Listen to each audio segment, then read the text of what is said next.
Hello everyone, welcome back to my channel. So part 22 के starting में हमें यहाँ दिखाया जाता है कि फेंग जो ही को लाइक करती है वो फाइनली ही का डिपार्टमेंट छोड़कर जा रही होती है, यानी कि ही ऑन्कोलॉजी डिपार्टमेंट में रहता है। तो अब यहाँ पर फेंग उसे बोलती है कि मैं ऑन्कोलॉजी डिपार्टमेंट छोड़कर वापस गायनोकोलॉजी डिपार्टमेंट में जाना चाहती हूँ, और यहाँ पर वो ही को सी ऑफ करने के लिए आती है और उसे थैंक यू बोलती है कि आपने मेरे इंटर्नशिप में इतनी मदद की। तो यहाँ पर ही उसे बोलता है कि अरे ये तो मेरा फर्ज था, इसमें तुम्हें थैंक यू बोलने की कोई ज़रूरत नहीं। यहाँ पर फेंग बस ही की वजह से ही दूसरी डिपार्टमेंट चूज़ करती है, क्योंकि उसे तो पता था कि ही उसे लाइक नहीं करता इसलिए, और जाते जाते भी वो सैड हो जाती है। उसके बाद हमें नेक्स्ट सीन में दिखाया जाता है कि यहाँ पर जियांग और लीन का एक फ़ोटो रहता है जिसमें वो लोग हार्ट बना रहे होते हैं अपने हाथों से। तो ये चीज़ जीफैन उन दोनों को दिखाती है और बोलती है कि क्या तुम लोग दोनों मुझे इस पिक्चर के बारे में एक्सप्लेन कर सकते हो, ये सब क्या चल रहा है। यहाँ पर लीन और जियांग फाइनली एक दूसरे को डेट करते हैं। हमें बैक सीन में दिखाया जाता है कि यहाँ पर जब लीन जियांग को एयरपोर्ट छोड़ने के लिए जा रहा था न्यू ईयर के टाइम पर, तो तभी लीन की मॉम उसे कॉल करती है और ब्लाइंड डेट में जाने के लिए उसे घर आने के लिए बोलती है। तो यहाँ पर जियांग बोलती है कि जाओ घर जाओ और मैं प्रे करूंगी कि तुम्हारा ब्लाइंड डेट सक्सेसफुल रहे। तो यहाँ पर लीन उसे बोलता है, जियांग हम लोग दोनों एक दूसरे को 10 सालों से जानते हैं और तुम्हें पता भी होगा कि मैं कैसा इंसान हूँ। क्या तुम्हें अभी तक समझ नहीं आया कि मैं तुम्हें लाइक करता हूँ और क्यों मैं अपनी मॉम को मना कर रहा हूँ ब्लाइंड डेट में जाने से? क्या तुम्हें ये सब समझ नहीं आ रहा? मैं अब तुम्हारे साथ और फ्रेंड बनकर नहीं रह सकता। उसके बाद यहाँ पर जैसे ही जियांग सुनती है कि लीन उसे लाइक करता है, वो बिना कुछ सोचे समझे उसे बस किस कर देती है, क्योंकि जियांग भी बहुत टाइम से लीन को लाइक करती थी, बट वो चाहती थी कि लीन उसे पहले अप्रोच करे। उसके बाद वो बोलती है कि अब तुम्हें मेरा आंसर तो मिल ही गया होगा। तो यहाँ पर लिन खुश हो जाता है। उसके बाद हमें नेक्स्ट सीन में दिखाया जाता है कि यहाँ पर यही स्टोरी वो लोग जीफैन को बताते हैं। तो यहाँ पर जीफैन उन्हें बोलती है, अच्छा तो तुम लोग न्यू ईयर से पहले ही डेट कर रहे थे, बट तुम लोग दोनों में से किसी ने भी मुझे बताया क्यों नहीं? तो यहाँ पर वो लोग उसे बोलते हैं कि एक्चुअली हम लोग दोनों एक ही जगह में काम करते, एक ही होटल में, तो हम नहीं चाहते थे कि किसी को भी ये बात पता चले कि हम डेट कर रहे हैं, वरना हमारे लिए ये सिचुएशन ऑकवर्ड हो जाता। और तुम्हें तो पता है एक ही वर्क प्लेस पर डेटिंग करना कितना ज़्यादा डिफ़िकल्ट होता है, तो बस इसलिए प्राइवेसी की वजह से हमने किसी को नहीं बताया, और तुम्हें तो हम बस बताने ही वाले थे मीटिंग के बाद। तो यहाँ पर जीफैन पूछती है, अच्छा तो तुम लोग का फ्यूचर का क्या प्लान है? तो यहाँ पर जियान उसे बोलती है कि मैं भी बस तुम्हारे ही साथ इस होटल छोड़ने वाली हूँ, यानी कि जीफैन बहुत ही जल्द होटल छोड़ने वाली थी क्योंकि वो अब्रोड जाने वाली है। तो बस वही जियांग उसे बोलती है कि मैं भी ये होटल छोड़ दूंगी। लीन बोलता है, तो ठीक है मैं यहीं पर काम करूंगा, और तुम लोग दोनों को अगर फ्यूचर में यहाँ पर आना हो, वापस से काम करना हो, तो मुझे ज़रूर बताना, मैं तुम लोग दोनों को जॉब यहाँ पर दे दूंगा। और ये बोल के वो हंसने लगता है। उसके बाद यहाँ पर जियांग और लिन एक दूसरे का हाथ पकड़ते हैं और जियांग थोड़ी सी इमोशनल हो जाती है और बोलती है कि पता है जीफैन, फाइनली मुझे ये रियलाइज़ हुआ कि अगर एक लड़का लड़की को एक दूसरे के लिए फीलिंग्स है तो हमें देर नहीं करनी चाहिए, हमें अपनी फीलिंग्स बता देनी चाहिए, वरना बाद में इसका आउटकम बहुत बुरा होता है और ज़्यादा देर तक एक लड़का लड़की फ्रेंड्स बनकर भी नहीं रह सकते, इससे फ्रेंडशिप पर भी इफेक्ट पड़ता है। तो यहाँ पर जो जीफैन रहती है वो अपने बारे में सोचने लगती है, यानी कि अपने और ही को लेकर। तो जियांग उसे तभी बोलती है, इसलिए मैं बोल रही हूँ कि तुम और डॉक्टर ही। जैसे ही वो ये चीज़ बोलती है, जीफैन उसे रोक देती है और बोलती है कि अरे तुम सडनली डॉक्टर ही के बारे में क्यों बात कर रही हो? उसके बाद हमें नेक्स्ट सीन में दिखाया जाता है कि यहाँ पर ही जीफैन को मैसेज करता है और बोलता है कि मुझे तुमसे मिलने का मन कर रहा है। तो जैसे ही जीफैन ये मैसेज देखती है वो थोड़ा सा घबरा जाती है, मतलब एक अलग से उसे फीलिंग आती है। तो वो जियांग और ली को बोलती है कि तुम लोग दोनों जाओ, मुझे कहीं जाना है। तो यहाँ पर जियांग बोलती है, तुम्हारे मॉम डैड तो अभी घर पर नहीं होंगे, तो तुम्हें अभी कहाँ जाना है, चलो हमारे साथ लंच करने के लिए। तो यहाँ पर जीफैन कुछ नहीं बोल पाती और फिर उनके साथ लंच करने चली जाती है। उसके बाद हमें नेक्स्ट सीन में दिखाया जाता है कि जब जीफैन अपने घर जा रही होती है तो वो देखती है कि ही पार्क में बैठा हुआ है और वो ड्रिंक कर रहा है। तो वो उसके पास आती है और उसे बोलती है कि ही आप यहाँ पर क्या कर रहे हो? तो यहाँ पर ही उसे बोलता है कि तुमने आने में लेट क्यों कर दी? देखो मैंने तुम्हारे लिए कितनी सारी अल्कोहल खरीदी थी, बट तुमने तो लेट कर दी, इसलिए मैं सारा पी गया। और यहाँ पर वो बहुत ज़्यादा ड्रंक हो जाता है और वो अजीब अजीब सी बिहेव करता है। और उसका बिहेवियर थोड़ा सा क्यूट भी लगता है। और यहाँ पर वो जीफन को बोलता है कि तुम बहुत बदमाश हो, तुमने मुझे पहले अप्रोच किया और फिर तुम मुझे छोड़कर चली गई। मतलब यहाँ पर ही ये कहना चाहता है कि जीफन ने उसे पहले किस किया था ना, और बोला था कि थैंक यू मुझे लाइक करने के लिए। तो ये सब चीज़ वो मन में रखता है और वो जीफन को बोल देता है जब वो ड्रंक रहता है। तो यहाँ पर जीफन थोड़ा सा ये हो जाती है गुस्सा, कि बोलती है मैंने कब आपको अप्रोच किया। फिर उसे याद आता है कि हाँ उसने ही तो पहले किस किया था। ही इतना ज़्यादा ड्रंक रहता है कि वो उसके कंधे पर ही सो जाता है और उसे बोलता है कि क्या तुम प्लीज़ मुझे घर छोड़ दोगी। उसके बाद वो उसे बोलता है कि तुमने मुझे पहले अप्रोच किया और तुमने मुझे छोड़ दिया, तो इसलिए ये तुम्हारी रिस्पॉन्सिबिलिटी है कि तुम मुझे आज घर छोड़ोगी।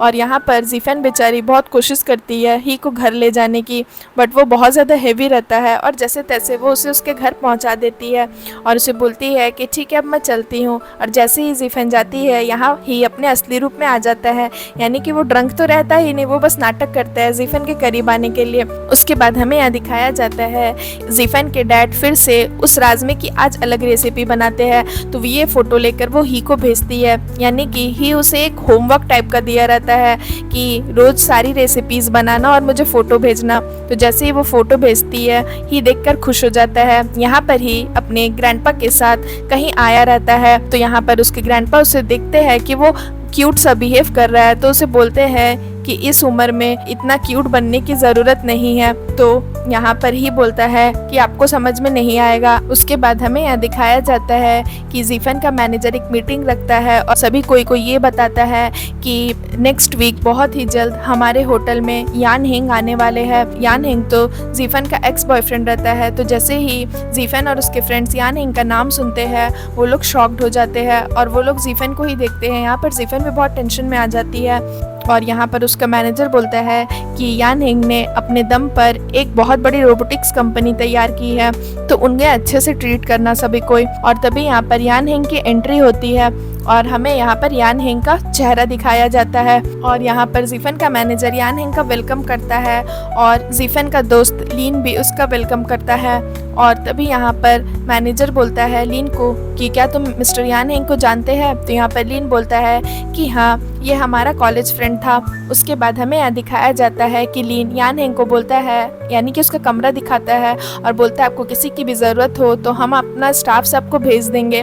तो यहाँ पर यान हिंग उससे पूछता है कि जीफन कहाँ पर है, वो कहीं दिखाई नहीं दे रही। तो यहाँ पर लीन उसे बोलता है कि एक्चुअली वो किसी काम में बिजी है, वो नहीं आ पाई, उसके तरफ से मैं आपसे माफ़ी मांगता हूँ। तो यहाँ पर मेन यान हिंग बस जीफन के लिए ही आया रहता है, इसलिए वो हर जगह जीफन को खोज रहा होता है, बट जीफन उसे कहीं भी नहीं दिखती। उसके बाद वो जीफन को टेक्स्ट करता है और वो अपना पहले वाला टेक्स्ट भी पढ़ता है जब उसने जीफन को मैसेज किया था कि प्लीज़ मुझसे पैचअप कर लो, बट जीफन ने कुछ रिप्लाई नहीं दिया था और वो स्टिल मैसेज करता है, बट जीफन उसे ब्लॉक कर देती है। और तभी जियांग आती है यान हिंग के पास और यान हिंग उसे बोलता है कि मैं यहाँ जीफन से मिलने आया हूँ, क्या तुम्हें पता है कि वो कहाँ पर है। तो यहाँ पर हमारी जियांग तो ऐसे ही मुंहफट रहती है और वो यान हिंग से बहुत चिढ़ती है क्योंकि उसने उसके फ्रेंड को धोखा दिया। तो वो बोलती है कि वो ऑफकोर्स काम कर रही है। तो यान हिंग उसे बोलता है कि क्या तुम मेरी प्लीज़ उससे बात करवा सकती हो। तो जीफन बोलती है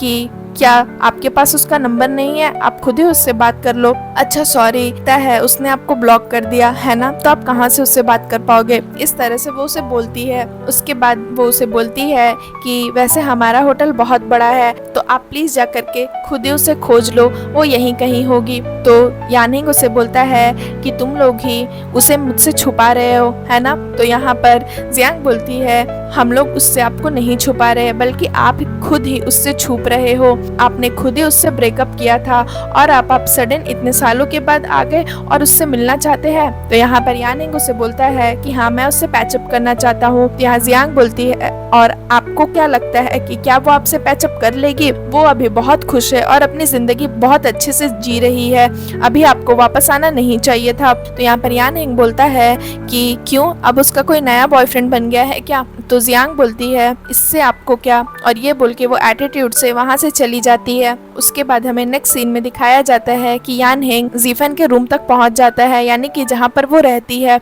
और उसका असिस्टेंट गेट नॉक करता है बट वो गेट नहीं खोलती। उसके बाद यान हेंग क्या करता है कि यहाँ पर फ्लावर का बहुत बड़ा बुके लेकर जीफन का वेट कर रहा होता है। यहाँ पे उसका मैनेजर बोलता है कि आप जाकर के आराम करिए, बट यान हेंग उसकी बात नहीं सुनता। तो उसका मैनेजर जीफन को मैसेज करता है कि जल्दी से लॉबी में आओ, क्योंकि यहाँ पर उसका मैनेजर नहीं चाहता कि उसके गेस्ट को किसी भी तरह की प्रॉब्लम हो, इसलिए वो जीफन को मैसेज करता है। यहाँ पर होटल के सभी लोग बस यान हिंग को ही देख रहे होते हैं कि इतना बड़ा बुके लेकर वो किस लड़की का वेट कर रहा है। इधर मैनेजर का मैसेज देखकर जीफन जल्दी जल्दी आती है लॉबी में, क्योंकि उसे तो पता नहीं रहता कि यान हिंग उसका वेट कर रहा है। उसके बाद जैसे ही वो यान हिंग को देखती है, यान हिंग उसे हाय कहता है और उसे बुके देता है और बोलता है कि ये तुम्हारे लिए है। यहाँ पर जीफन की फ्रेंड भी उसे देख रही होती है, और तभी जीफन की फ्रेंड को याद आता है कि अरे ये आदमी तो जीफन का एक्स बॉयफ्रेंड है, और वो बहुत शॉक्ड हो जाती है। उसके बाद तभी यहाँ पर यान हिंग उसे बोलता है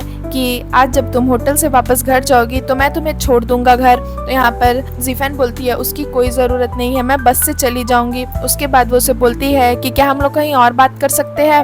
जीफन उसे लेकर जैसे ही जा रही होती है, यान हिंग उसे बोलता है कि क्या प्लीज़ तुम मेरे रूम में चल के बात कर सकती हो, वहाँ पर हम लोग बैठकर आराम से बात कर सकते हैं।